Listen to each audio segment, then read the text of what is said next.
saya Muhammad Amiriman Birosdi. Jadi pada hari ini saya dan kumpulan saya akan ceritakan tentang masyarakat yang anti vaksin. Sebelum saya mulakan tajuk besar saya ingin mencerita apa itu vaksin.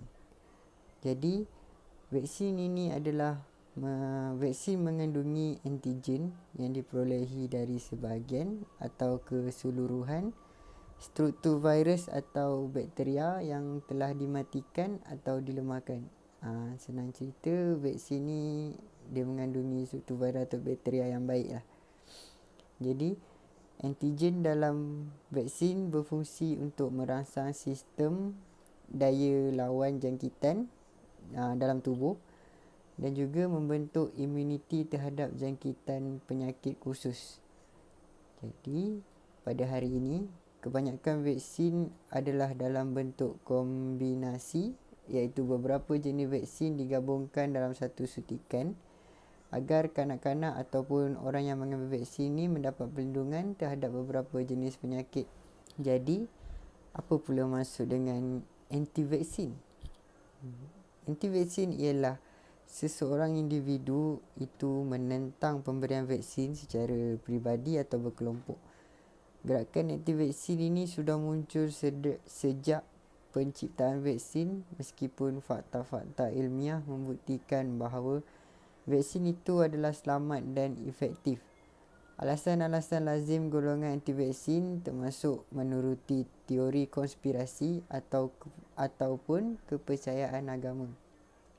Sikap anti-vaksin juga boleh muncul kerana salah faham dalam kesan sampingan yang muncul daripada vaksin, atau mereka salah mendapat informasi mengenai kandungan atau proses pembuatan vaksin itu. Pihak Pertubuhan Kesihatan Sedunia menetapkan ancaman fahaman anti-vaksin sebagai salah satu daripada 10 ancaman kesihatan awam terbesar. Akibat tindakan anti-vaksin ini, penyakit yang sebenarnya dapat dicegah dengan vaksin dapat merebak dan boleh mengakibatkan kematian. Jadi saya ingin ceritakan bagaimana adanya golongan anti-vaksin ini. Yang pertamanya, golongan anti-vaksin ini merupakan individu yang berfikiran negatif dan tertutup mindanya terhadap pandangan orang lain. Sekaligus mereka sentiasa menganggap diri mereka ini betul. Sebagai contoh, Dekan Pusat Pengajian Psikologi Gunaan Dasar dan Kerja Sosial Universiti Utara Malaysia, iaitu Prof. Madya Dr. Abdul Razak Abdul Manaf, dia pernah berkata, golongan itu akan terus mempertahankan pendiriannya walaupun mereka disumbat ataupun diberikan dengan pelbagai maklumat atau penjelasan oleh pihak berkuasa. Untuk menangani golongan ini, penjelasan yang diberikan itu haruslah berupaya mencabar pendirian yang dipegang oleh mereka, katanya kepada bernama. Saya ingin beri satu contoh yang berada di Jerman. Seorang jururawat mereka ialah seorang jururawat yang anti-vaksin kerana dia didakwa tidak memberikan suntikan vaksin COVID-19 kepada 8,600 individu. Sebaliknya, dia hanya memberikan larutan air garam. Daily Mail melaporkan hasil siasatan polis mendapati jururawat di Palang Merah Jambu itu memberikan ribuan suntikan palsu kepada golongan lebih berusia di utara Jerman. Oleh itu, pihak berkuasa meminta ribuan orang yang menerima suntikan vaksin pertama di pusat pemberian vaksin di Friesland mendapatkan semula suntikan vaksin sebenar. Terdapat beberapa contoh orang anti-vaksin ini dan contoh-contoh itu akan diceritakan oleh kawan saya yang seterusnya. Okay, terima kasih. Hai, Assalamualaikum warahmatullahi wabarakatuh. Nama saya Muhammad Sazwi Yukail Berafzi. Nombor matrik saya CME JUL 20005. Okey, hari ini saya akan menceritakan tentang tajuk golongan anti vaksin mudah terpengaruh dengan cerita-cerita dongeng. Golongan anti-vaksin merupakan individu berfikiran negatif dan tertutup minda terhadap pandangan orang lain sekaligus sentiasa menganggap diri mereka betul kerana mudah terperdaya dengan cerita-cerita dongeng. Maklumat tentang vaksin terlalu banyak di media sosial sehingga mengelirukan. Ada sesetengah masyarakat juga antara faktor golongan anti-vaksin tidak mempercayai maklumat pihak berkuasa seperti Kementerian Kesihatan Malaysia KKM. Kekeliruan dalam masyarakat termasuk fahaman maksud vaksin. Ini mungkin disebabkan kita jarang berhadapan dengan pandemik sebegini. Masyarakat jarang menerima vaksin. Jadi apabila fahaman kurang berkaitan vaksin, maka pelbagai persepsi negatif dicetus. Sebagai contoh, dengan cucuk vaksin boleh menyebabkan manusia tidak waras, akan menjadi gila dan sebagainya. Pemikiran orang yang anti vaksin itu beranggap mereka tidak akan dijangkiti COVID-19 selepas divaksin juga, menyebabkan ada masyarakat tidak mempercayai keberkesanan vaksin. Apatah lagi selepas mengetahui kononnya ada kesan buruk vaksin yang tular menerusi media sosial. Apabila terlalu banyak sangat masyarakat yang menceritakan negatif tentang kesan vaksin, sepertinya masih dijangkiti COVID-19 walaupun selepas divaksin. Ada yang mengatakan yang meninggal selepas ambil vaksin. Itu antara segelintir masyarakat anti-vaksin yang berfikir. Maka masyarakat tidak akan mempercayai vaksinasi akan membantu mereka terpelihara daripada jangkitan COVID-19. Dalam masa yang sama, kepercayaan kepada informasi lain yang tular pula menjadi sandaran untuk melindungi mereka. Sementara itu, golongan yang anti-vaksin tidak suka mendapatkan informasi mengenai COVID-19 dan vaksin daripada sumber sahih daripada KKM. Sebaliknya, mereka yang gemar memperolehi maklumat berkaitan menerusi media sosial meskipun tanpa bukti yang kukuh. Mereka juga gemar menyebarkan kabar angin yang diperolehi menerusi media sosial seperti Facebook, Twitter, aplikasi WhatsApp dan Instagram kepada orang lain melalui platform yang saya katakan tadi. Mengikut kajian saya dari internet, golongan anti-vaksin lebih mementingkan pendapat mereka sekaligus tidak mempercayai pihak berkuasa dan pakar.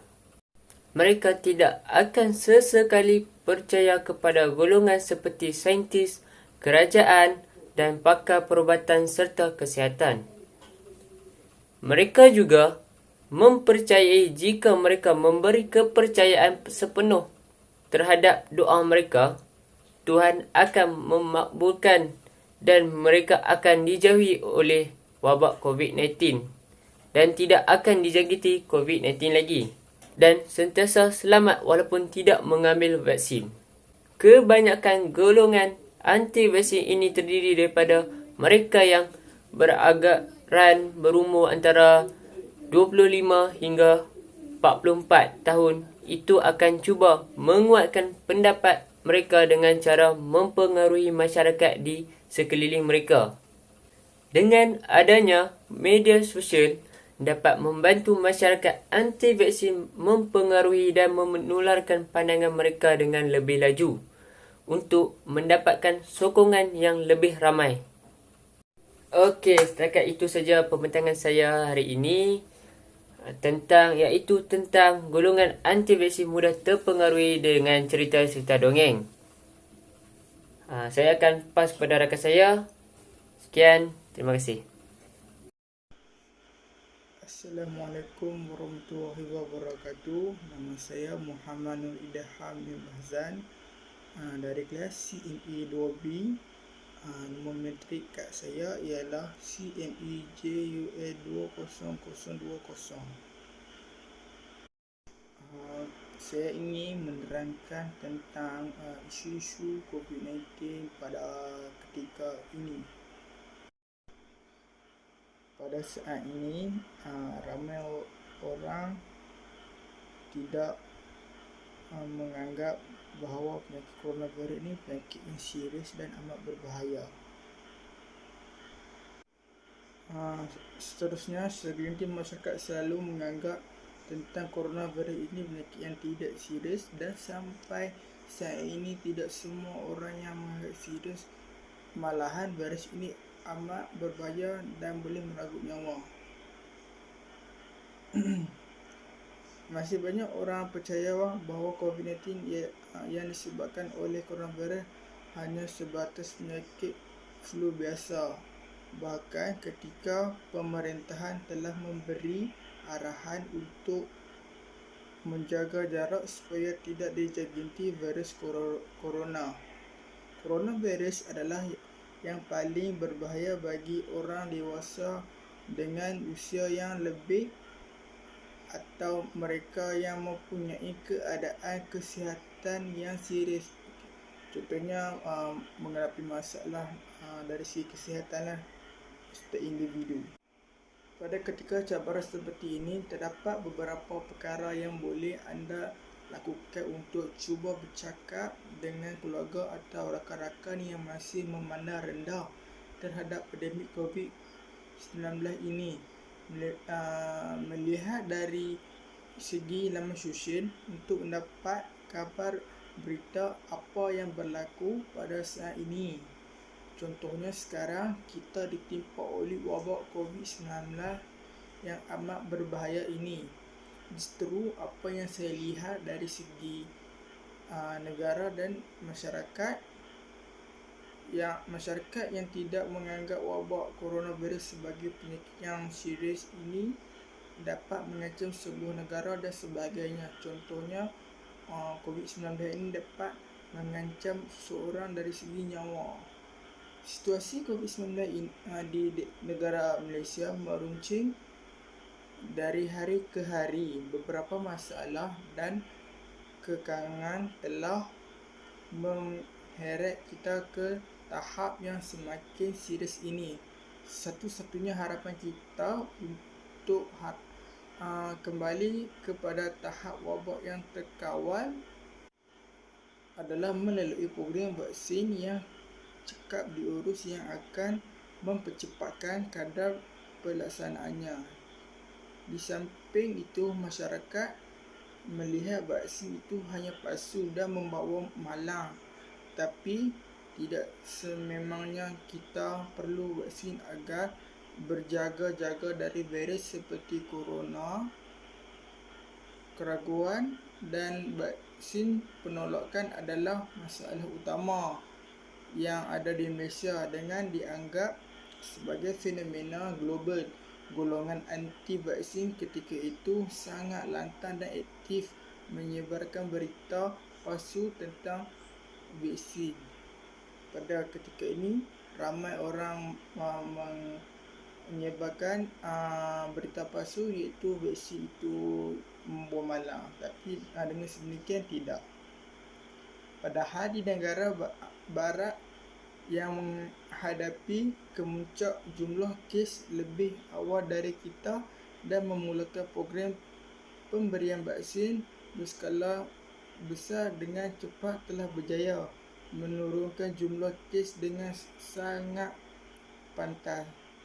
Sedih sekali platform media sosial, WhatsApp dan pelbagai lagi aplikasi pesanan mudah alih telah menjadi alat yang berbahaya kerana maklumat tanpa bukti dan pengesahan dikongsi dengan lebih mudah dan cepat. Perkongsian ini telah benar-benar membingungkan masyarakat kita. Dan tiada siapa pun yang mempersoalkan keselamatan vaksin influenza dan vaksin meningokokus yang diambil oleh jemaah haji dan umrah. Setiap hari kita semua mempelajari sesuatu yang baru tentang penyakit dan wabak ini. Yang pasti COVID-19 menyerang pesakit dan merangsang sistem dan membawa kepada masalah pembakaran darah, kerosakan tisu dan kesukaran bernafas. Ia memberi kesan yang amat buruk kepada golongan rentan termasuk kepada warga emas dan mempunyai penyakit sampingan yang lain seperti obesiti, kencing manis, darah tinggi dan sebagainya. Namun COVID-19 ini juga telah membunuh mereka dari golongan muda. Di Malaysia, sebilangan besar pesakit yang positif COVID-19 tanpa gejala adalah terdiri daripada golongan muda yang berumur antara 20 hingga 40 tahun. Mereka lebih kerap bergerak dalam komuniti dan berpotensi membawa penyakit ini kepada orang yang berisiko tinggi. COVID-19 memang merupakan penyakit yang amat berbahaya. Individu yang menjadi mangsa penyakit ini bukan hanya mengalami masalah sukar bernafas, malah bakal menghembuskan nafas terakhir bersendirian dan dikebumikan tanpa disertai orang yang disayangi. Ini amat sedih ketika pada saat ini. Apa juga kemungkinan kesan sampingan vaksin sebenarnya adalah jauh lebih rendah berbanding risiko komplikasi selepas dijangkiti wabak COVID-19. Akhir sekali, kita sebagai umat Islam mempunyai kewajipan untuk menegakkan makasih syariah, iaitu memelihara agama, nyawa, akal, keturunan dan harta benda. Dalam situasi wabak yang kian mengganas yang kita ditipu dan kita lalui ini, di mana setiap individu perlu memainkan peranan penting melindungi sesama sendiri dan ummah. Kita harus berusaha sedaya upaya untuk mematuhi langkah-langkah keselamatan kesihatan awam yang telah ditetapkan pihak berkuasa. Adalah menjadi tanggungjawab kita untuk mengambil vaksin. Ramai umat Islam tidak menyedari akan perkara ini dan menafikan kita manusia lain. Kita sedang menghadap krisis kesihatan dahsyat. Alhamdulillah, kita juga mempunyai cara dan alat bagi mengatasi kita semua ini. Marilah kita semua memainkan peranan masing-masing. Patuhilah langkah-langkah kesihatan dan pastikan kita mendorong dan mempengaruhi rakan-rakan dan masyarakat di sekeliling kita mendapatkan suntikan vaksin secepat mungkin. Assalamualaikum, nama saya Muhammad Ali Hakimi bin Ahmad Firdaus. Nama matrik saya CME Jul 2009. Tajuk keputusan saya pada hari ini ialah akidah terpesong. Akidah golongan aktivisti ini mudah terpesong kerana mereka mempercayai benda yang tidak betul dan pemikiran yang negatif mengakibatkan mudah otak mereka terpesong. Bagi masyarakat Jabatan Kuasa Musakarah Majlis Kebangsaan bagi Al-Hewan Agama Islam, Malaysia kali ke-10 telah mengeluarkan fatwa berkenaan pengambilan vaksin, khususnya vaksin COVID-19 ini adalah harus dan juga wajib diambil oleh golongan yang ditetapkan. Itu beberapa negara luar turut mengeluarkan fatwa masing-masing berkenaan pengambilan vaksin COVID-19. Islam tidak mengharamkan vaksinasi kerana Islam mengajar untuk menghalang apa-apa yang boleh memudaratkan orang lain.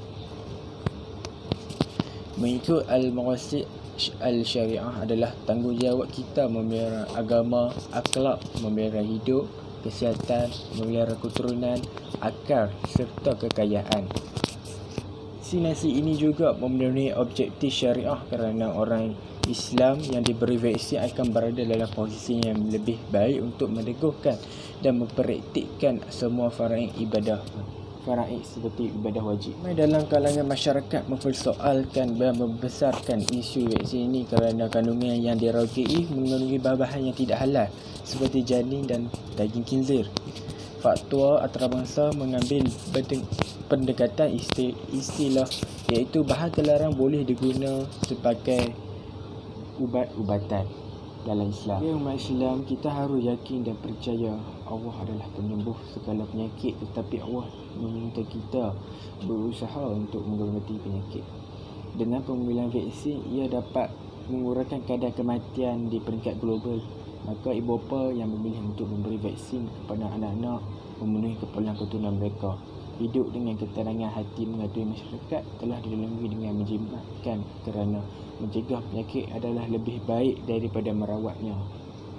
Di dalam hal ini, Islam amat menitik beratkan keselamatan umat manusia. Sesuatu perkara yang hendak dilaksanakan untuk masalah ummah hanya diperlakukan oleh syarak sekiranya tidak bercanggah dengan maqasid syariah, iaitu menjaga agama, nyawa, akal, keturunan dan harta.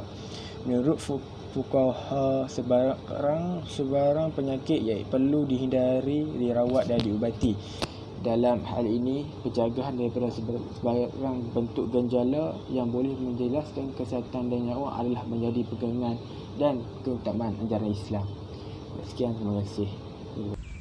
Assalamualaikum warahmatullahi taala wabarakatuh. Nama saya Muhammad Amir bin Rusli, nombor kad matrik CMA JUL 20010. Hari ini saya ingin menceritakan tentang apa yang ada dalam fikiran golongan anti vaksin ni, iaitu adalah rancangan jahat budaya mereka. Memikirkan itu adalah rancangan jahat budaya barat. 2 tahun pandemik telah melanda dunia. Media sosial dipenuhi pelbagai teori, termasuk yang kelihatan tidak masuk akal dan tidak kurang banyaknya yang menyalahkan beberapa tokoh yang kononnya mahu mengubah tamadun dunia, dan ada juga yang menuduh syarikat farmasyutikal membunuh untuk menjual ubat dan vaksin. Sikap skeptik itu kemudian turut menjangkiti mereka yang tidak percaya dengan program vaksinasi yang dilancarkan di seluruh dunia. Setelah bekalan diperolehinya, mereka mempunyai persepsi dan kepercayaan sendiri tentang vaksin, dan ia menyumbang kepada bercambahnya pelbagai lagi teori konspirasi dalam kalangan orang ramai di media sosial. Ada yang mengaku kononnya pakar berkongsi maklumat negatif tentang vaksin dan menyebabkan fikiran manusia boleh dipenuhi dengan butiran dan perincian teori dan konspirasi tersebut. Maklumat negatif tentang vaksin diterima golongan anti vaksin, dan manusia akan diproses, dan mereka menyangkakan vaksin itu akan disuntik ke dalam tubuh manusia dan ia akan diproses dalam memori, dan ia kemudian disimpan dalam cakra keras otak, dan mereka sukar untuk ubah sikap dan pendirian mereka, lebih-lebih lagi orang yang sangat kuat menentang vaksin. Jadi bagi menangani isu ini, komunikasi efektif sangat diperlukan, lebih-lebih lagi kepada ahli keluarga yang terdekat. Kemudian kita haruslah memujuk mereka supaya mengambil vaksin, dan kita hendaklah mendidik mereka dengan memberikan bukti. Jika tidak, mereka akan dapat maklumat yang salah daripada orang lain, dan dengan meyakinkan mereka bahawa vaksin itu bukanlah rancangan daripada negara barat dan bukan rancangan jahat daripada orang-orang luar. Sekian, terima kasih.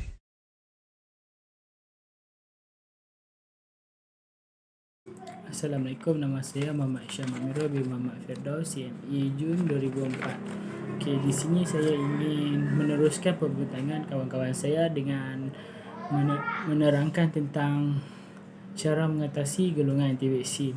Okey, cara mengatasi golongan anti vaksin yang pertama adalah kita boleh berjumpa secara langsung atau depan-depan untuk meyakinkan dan memberitahu maklumat yang betul kepada golongan anti vaksin supaya mereka tidak berfikir macam-macam. Contohnya, Dr. Siti Rozani pernah berkata, perkongsian daripada golongan yang mereka kenal boleh membantu meyakinkan golongan anti vaksin untuk menerima vaksin tanpa ragu-ragu. Okey, cara mengatasi golongan anti vaksin yang kedua adalah dengan memanfaatkan pemimpin agama tempatan dalam usaha mempromosi kesihatan awam pada golongan anti vaksin. Contohnya, kita dapat lihat di beberapa negeri imam menyampaikan khutbah yang menggalakkan menerima vaksin dengan menekankan tentang tanggungjawab setiap orang untuk memastikan diri mereka serta orang sekeliling mereka selamat dan sihat. Kesimpulan yang kita dapat buat daripada golongan anti vaksin ini ialah kita perlu mengelakkan diri daripada terpengaruh dengan sumber-sumber yang tidak benar, dan kita juga perlu mengambil vaksin supaya daya imunasi badan lebih kuat dan dapat menghindari dari penyakit COVID-19. Selain itu, kita mestilah mendapatkan sumber maklumat yang betul supaya kita tidak mudah ditipu. Sekali kita haruslah menerima pandangan dan pendapat orang lain juga supaya kita tidak berfikir pelik-pelik lah. Okey, sekian, terima kasih.